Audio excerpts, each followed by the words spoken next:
Dr.Cassiel Ato Forson is minority leader, and they were called to come and approve loan agreements in this distressed state that we are in. I want to find out exactly why and what the minority's position was on these loans that have been approved. I thank you so much, Dr. Cassiel Ato Forson, for speaking to us. Now, we've seen 5 loan agreements tabled before you, and that's been approved, correct?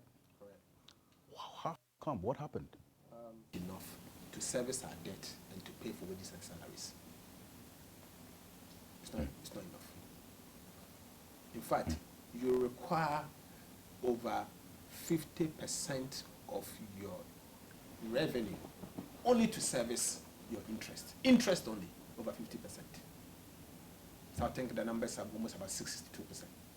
I think in this and then if you are to add amortizations, debt repayment itself, you are hitting close to 80%. That, the remaining 20% is not enough to pay the wages and salaries of government workers. Would you recommend a ceiling or capping for borrowing by government at this time? Yes. Especially because... Okay, so, and that is why some of us want the IMF program to start early, because the IMF program itself will impose some ceilings. Ceiling on borrowing. Certainly, particularly on non-concessional borrowings. The IMF program in itself will do that. But let me make this point also. I think Ghana has missed a golden opportunity to correct the mess that this economy has gone through under President Akufo-Addo. What do you mean?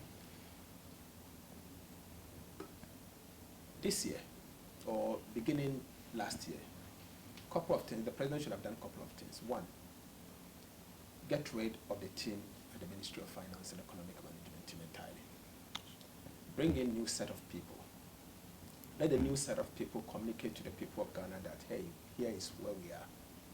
We require a combination of sacrifice from the people of Ghana and government to have it done. 3, government should lead by example by cutting expenditure and reduce size of government. 4, and call on the people of Ghana to go for sacrifice. And so the people of Ghana will now have the encouragement to also sacrifice.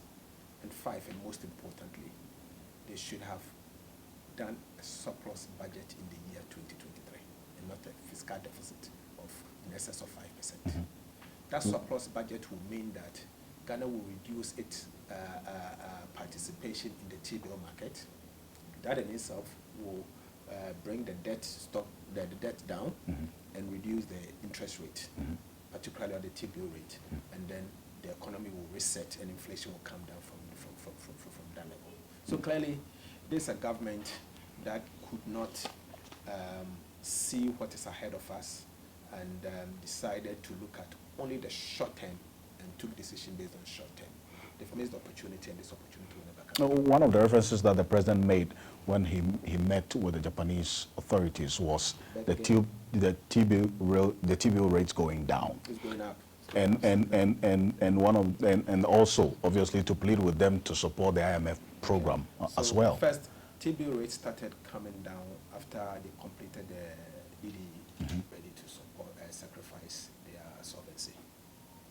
And as a result, they went ahead and signed on to the DDE. In itself, they have contributed something to the economy. Right. But let me say this. The entire DDE aimed at one thing: transferring wealth from private sector to the public sector. Or in other words, transferring the burden public sector insolvency to private sector insolvency. That's the aim. Because you had a government that is bankrupt and insolvent and is unable to repay its debt. Now, that government is saying, because I can't repay, you are the one who owes me. I can't also pay you or reduce the coupons. So government is taking your money and not giving it back to you. So government has only transferred or shifted the burden of insolvency to the private sector. That is what they've done. So I'm not surprised that the banks are going down. In fact, I care most and get worried most about local banks. Those banks without parent, the orphan ones, the local ones, the That's orphan what ones. you call them. See, so those banks that has parent, like the APSA and EcoBank, and because The multinational banks, they are yes. multinational, they have parents sitting somewhere. They are subsidiaries, so they have parent. But if you have GCB, that is the parent government of Ghana, and they have no parent. I mean, NIB, they are orphan, they have no parent. The, what do you call it? Merchant Bank, or what do you call it? The UMB. UMB and all of them, they don't have parent. So who's going to pay back, capitalize them? There are issues. The banks in the year 2022, last year, made losses of 15 billion cedis 1 year. Some of them has negative, what do you call it, capital adequacy ratio. Negative, some of them. In fact, I cry for CBG, consolidated, what do you call it? The Consolidated Bank Ghana. CBG. They made losses of 2.8 billion Ghana cedis 1 year.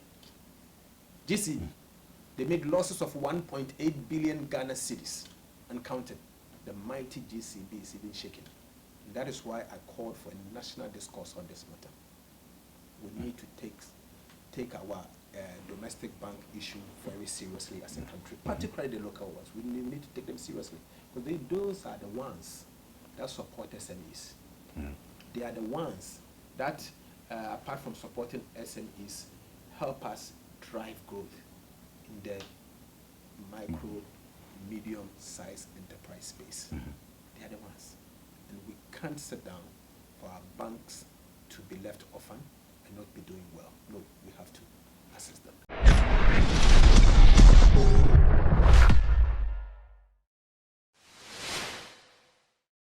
Thank you for watching Nation One TV. Kindly subscribe for more news updates.